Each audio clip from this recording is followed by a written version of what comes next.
What are you cooking? Because this is an interesting dish. I'm looking forward to this. Yes, I'm doing a Rajasthani spiced grilled fillet of mackerel with yogurt curry sauce and a southern Indian spinach and coconut porreal. Now, running through, first of all, we've got the mackerel. We'll get onto that in a minute. But what spices have we got going on to the mackerel first? Yeah, the spices for the mackerel are going to be cloves, pepper, cinnamon, a bit of red chili and cumin. And so these are the spices. We're going to grind them into a coarse crust. I don't like them too fine. Okay, like them to grind them up. Okay. And I'm going to smear the fillet. Well, I've got to fillet the fish first. Fillet the fish. Yeah. So mackerel. I mean, we're cooking very much chef's favourite things. We had monkfish cheeks. We've got the old rump steak. Mackerel is another great fish, isn't it? Really. Absolutely, and it's this time of the year again. You know, it's. I'm really surprised how few Indian restaurants use mackerel on the menu. Very few. Whereas it's local, seasonal, and I think it handles spice really well. It's a great fish, but it needs to be really, really fresh, doesn't it? I couldn't agree more. I think that's the main problem, really. I couldn't agree more. You've got to have it really fresh. Yeah. Or fish for it yourself at this time of year, eh? Fish where you just throw anything in the water. Did you ever do that as a boy? Like you know, you come up with 6 mackerel on the one line. It's such a gas. There you go. Yeah. All right, so we got mackerel. Just taking the bones out. Yeah. Okay. Now these spices I've ground the cinnamon, and then you want me to put the rest of the spices in. Yeah. Which I'll put in there. Just not so many cloves, no? Not as many. No, just use a few. 2 or 3 should be fine. There we go. I'll just trim this a little bit. Give this a quick grind up as well, with some salt. Okay. That's perfect. Now, your early career, yeah. Your father didn't want you to be a chef, did he? Well, I don't think any father or any parents in India, at least in the time that I was growing up, wanted their children to be chefs. Yeah. But, you know, like all other parents, they would want me to become either a doctor or an engineer or go into administrative services or something like that. But, you know, what else? We've got some salt in there already, have we? Yes, salt's in there. Yeah. My dad told me I should open up a fish and chip shop because I would make more money. Is that what he said? He thought chefing was a waste of time. Well, I'm sure my parents would have changed their mind as well. I want to be a vet. My dad said I was daft, and he said, you like all your animals with chips anyway, so what's the point? Right, so we've got in here our mackerel, lovely.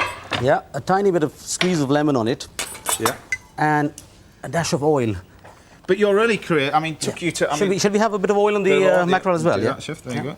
Thank you. But your career took you to some unbelievable hotels, and one in particular which won the award, the best luxurious hotel in the world? The best hotel in the world by Tatler magazine in 2001. Yeah. This was Rajvilas. I was working at the Oberoi Hotels. I, in fact, worked all my life at the Oberoi Hotels. I didn't sort of, before coming here, I'd worked all the time. And this hotel, when it opened, it sort of... Can we sort of get that into the thing? Told to stick it in the grill. I'll start don't forget that all the recipes cooked in the studio, including this one from Vivek, are on our website. Go to bbc.co.uk/food.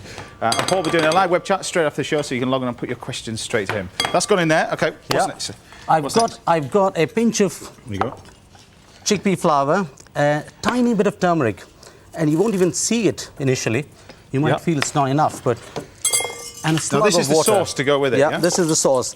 And it's essentially a very traditional, basic curry. You have this as a soup, you have it as a sauce with the rice. And so just mix it all up. Vivek, turmeric, I mean, to my palate, there's not much taste from it. Is it mainly used for colour, or is there a flavour that... Turmeric's phenomenal. Turmeric's meant to be really good. It's used in almost every northern Indian dish you'll find. And the reason for that is it's considered to be an excellent antiseptic. It brings up your immune system to sort of handle cuts and wounds and stuff like that. It's very, very, very good. And the thing about turmeric is you should always see it, never taste it. If you're tasting turmeric, then there's something wrong. Yeah. Yeah, because you've added far too much of it. There you go. And okay, so in this pan now, I'm going to put a little bit of oil and then get your onions going. Which one do you want? That's for my tempering, and that's for the spinach. So onions, you get that. Okay, so I'm going to put my onions in there. I've got a bit of... Okay.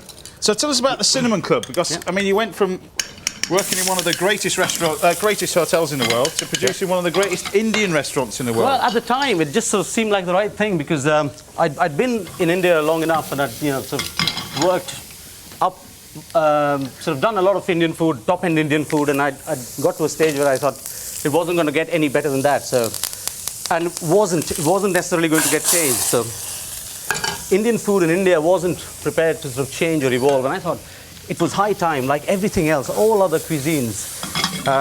Evolution is so important.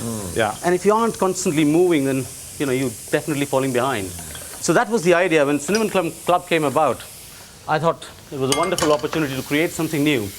And what better place than London to do it? Since curry is such a... Are you thinking of taking it that way now? Taking it back will home? eventually, yes. The idea is one day to take a restaurant back.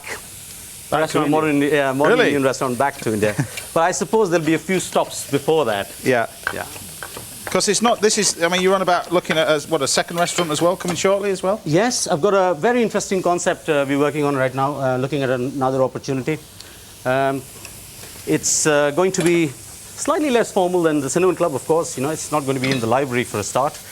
But similar ethos of creativity and innovation. I'm going to take... Yeah. I think the onions could take a touch more oil, so I'm going to just do that. Have you added any salt in there? No salt in there, chef. No. Let's do a bit of salt. There you go. So that's about 2.5, 3 minutes in there. Yeah. Do you always put salt in your onions when you're cooking them, Vivek? I beg your pardon? Is it important to put a lot of salt in onions when you're cooking them? In the onions? Yeah. No, not a lot. But it's just if you add a bit of salt initially, it sort of releases the juices from there and cooks it faster, helps it cook faster. So apart from the Cinnamon Club and everything else, I mean, the books, you seem to be rolling them out more than Mr. Rankin over there. Well, I've done 3. I'm working on my 4th. Yeah. And it's going to come out later in the year. It's going to be called Curry, Classic and Contemporary. And when we first started thinking about the idea, there's about 13,000 Indian sort of curry books already in the market. Why bother with another one? But then we thought, hey, listen, there's so many curry books, but nothing really sort of has dealt with evolution of food. Yeah. Or evolution of Indian food, or evolution of curry, as we've begun to see in this country in the last 6-7 years. So we thought that was a fantastic and interesting subject. So that's what you're working at the moment. But what's gone in there then? So this is the yogurt and the... What have you got there? Curry leaves? Curry leaves, a bit of chili and a bit of cumin, just to temper. And it's called a tadka. This is what, the tadka essentially is the process of tempering. And in here we've got the sauce there. Yeah, we got... In there we've got onions, we've got mustard seeds. Onions, mustard seeds, curry leaves, sort of sweated off. Yeah. And we've got the salt and the seasoning in there. A tiny bit of... And is this a traditional Indian dish? This is, yes, a very, very popular Southern Indian accompaniment, I'd say. Right. You could do this with beans, you could do these with cabbage. Yeah. Use a touch of turmeric in there if you're using cabbage. Makes it a very nice, interesting color. You can see it's very simple and easy to do, very quick as well. But well, your plate's and there. so the uses, that's the sauce. The sauce is simple as that. Yeah, as simple as that, really. Nice sort of colors on it. Very light yogurt. And the flour that you got in there will stop the yogurt from splitting. Exactly, that's the thing. And while it was cooking, I wasn't, until it comes to a boil, I'm not allowed to sort of let it go because it'll split. Yeah. And let me just plate up. Flavours and the smell. The smell is incredible. Yeah, nice and sort of fresh and... Yeah. A little bit of that. And then the fish. Let's get the fish going. And you can see how the turmeric has coloured the sauce as well. It's just... There you go. And another one. And a mackerel like that, literally 2.5, 3 minutes under the grill. Wow. Done. It's fantastic. Oh, brilliant. So that's... Remind us what that is again? It's a Rajasthani spice grilled fillet of mackerel with yogurt curry sauce and a Southern Indian spinach and coconut porreal. Cooked in 8 minutes. Genius.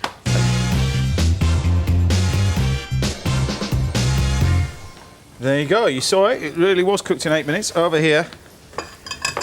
There you go. You don't need to wash up. You're all right. There you go. Dive into that. Now, I know you've been looking forward to this one. There you go.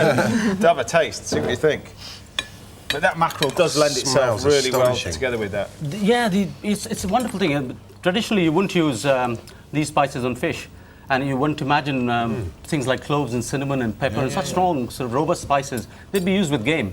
But it works beautifully with mackerel, and especially because it's cooked just for 3 minutes. And if people would have difficulty getting fresh mackerel, any other type of salmon, would it work Similar to that, or trout? Or I suppose a bream, a bream or something as simple as sea bass, as salmon. Fresh trout when it's around is brilliant for this as well. Nice and slightly oily. It's amazing.